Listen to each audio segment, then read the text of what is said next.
In 2001, Cartoon Network aired Equal Fights, an episode of the popular children's show The Powerpuff Girls, featuring a female villain named Femme Fatale. In the opening scene, the city of Townsville is introduced as somewhat of a utopia. The city of Townsville, an ideal city where everyone is satisfied with their lot in life, where the citizens are happy to help each other out, a city where everyone gets their fair turn. The name Femme Fatale is a nod to the outdated archetype of a seductive villainess who uses her sexuality and feminine wiles to lure men to their doom. Of course, Femme Fatale isn't just your run-of-the-mill seductive female villain. Like many cartoon villains, she has to have a thing, TM. When the bank teller begins filling empty bags with $100 bills, Femme Fatale points a gun at his head. Men can't do anything right! Who is this?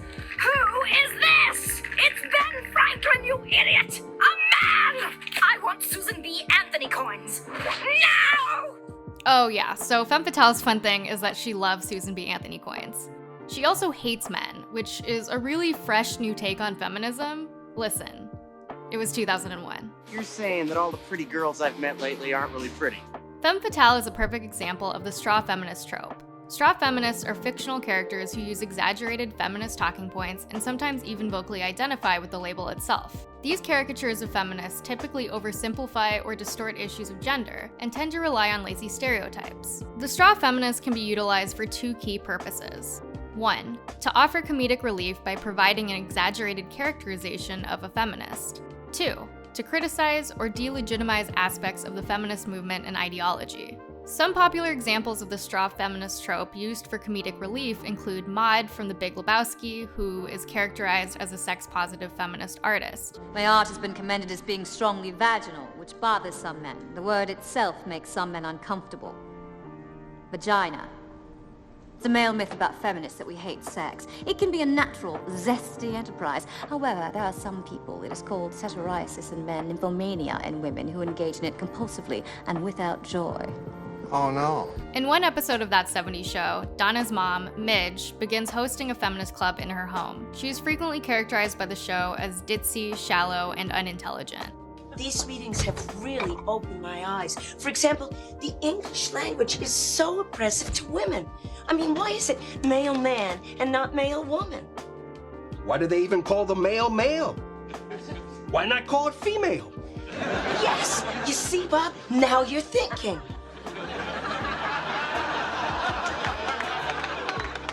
No, I'm not. I'm just being funny because it's stupid. And Enid Wexler from Legally Blonde, a lesbian feminist who has a PhD in women's studies with an emphasis in the history of combat. Warner, the English language, it is all about subliminal domination. I mean, take the word semester, okay? This is a perfect example of this school's discriminatory preference of semen to ovaries. That's why I'm petitioning to have next term be referred to as the winter ovester. There are also some particularly blatant examples of the trope in shows like Family Guy, but please don't make me watch Family Guy. I refuse. In the aforementioned instances, the trope is primarily utilized for laughs and doesn't attempt to make any substantive or meaningful critiques of feminism. Comedic straw feminist characters either bring up grievances that are trivial or over the top, or they make legitimate claims that are humorously downplayed. Jokes made at their expense often essentially boil down to, haha, feminists. However, in the Powerpuff Girls, the trope is also leveraged as a commentary about certain types of people, usually women, who co-opt the language of feminism for selfish and nefarious purposes. For example, Femme Fatale mentions examples of injustices against women to convince the Powerpuff Girls not to arrest her. Who besides you is a heroine in her own right? Ha! There's Wonder Woman and, she's right! There is no one else! I'm in the same boat as you. Villainy, too, is a male-dominated field.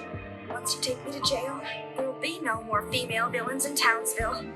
Nearly 20 years later, Equal Fights is still one of the most controversial episodes of the Powerpuff Girls. The episode received online backlash from feminists, while simultaneously being co-opted by anti-feminists as an indictment against feminists as a whole. However, Lauren Faust, who wrote and storyboarded the episode, has expressed regret about the way the episode was received in later years. As a self-identified feminist who later went on to produce children's media with progressive messaging aimed at girls, Faust's intentions weren't necessarily to depict feminists as self-serving villains, but to argue that Femme Fatale isn't a feminist at all. In retrospect, the episode fails to fully achieve this goal because it inadvertently positions gendered imbalances in Townsville as petty and unfounded. It's a gender utopia, remember? It also ends with a message that injustices are divorced from gender entirely, and that true equality can only be achieved by treating men and women exactly the same, which is unhelpful at best and regressive at worst. Listen, girls, you're right about one thing. There is injustice in the world. That's why we have you to protect the rights of everyone. While the straw feminist trope is often unoriginal and misguided, it can be subverted to critique harmful forms of feminism or behavior justified under the guise of feminism. By pairing different approaches to feminism side by side, the trope can actually be useful. For example, in the 30 Rock episode TGS Hates Women, Liz Lemon hires a new female writer on The Girly Show to combat negative press accusing her show of sexism. I'm talking about a femolution. Tracy Chapman. She's a woman, right? However, when she meets the new writer, Abby Flynn, Liz is immediately put off by Abby's frequent sexual innuendos, use of baby talk, and flirty interactions with the other writers. Liz judges her on the way she dresses, talks, and behaves around other male staff, assuming that Abby objectifies herself for male attention. She even goes so far to say that it's her mission to quote-unquote fix Abby. Like you fix a dog. We'll sterilize her. No, I'm gonna show Abby that she doesn't need to act like this.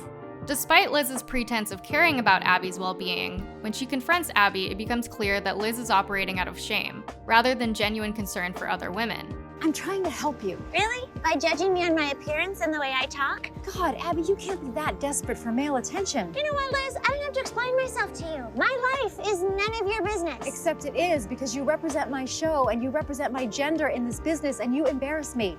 Even worse, Liz's desire to prove that Abby is putting on a front to attract men literally puts Abby's life in danger. Abby, this is for your own good. Open apple, tough love time. Has anyone ever actually had a good time at brunch? You know? Is that you? I don't know where you found that, but I am taking it down. It's time to stop hiding. A young person helped me online post this on joanofsnark.com. You stupid, meddling bitch. Yes, there's your real voice. There's Abby Grossman. To quote Eleanor Roosevelt, "We are Do you understand what you've done? You have signed my death warrant.